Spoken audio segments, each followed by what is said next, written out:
Paano mag-claim at mag-withdraw ng monthly coin sa World app? Mula sa home, itap ang World coin. Itap ang claim with World ID. I-check ang spending sa ibaba ng vault at itap ang continue. Maghintay saglit at mag-prepare para sa face scanning. Mag-scan ng face.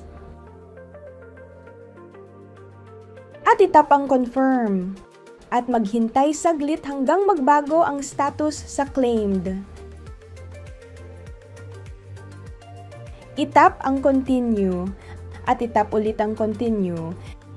Itap ang maybe later at makikita mo na ang kalendaryo ng iyong buwan ng claim sa World app. Paano mag-withdraw sa World up to GCash? No fees.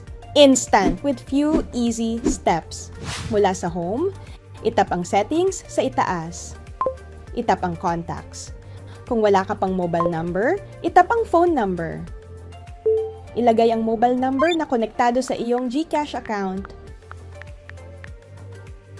At itap ang confirm. Bumalik sa home at itap ang wallet sa ibaba. Itap ang send. Itap ang World coin. Sa search bar, itype ang 1GCash PH. Siguraduhin may blue check at verified badge ang 1GCash PH. At itap ang address.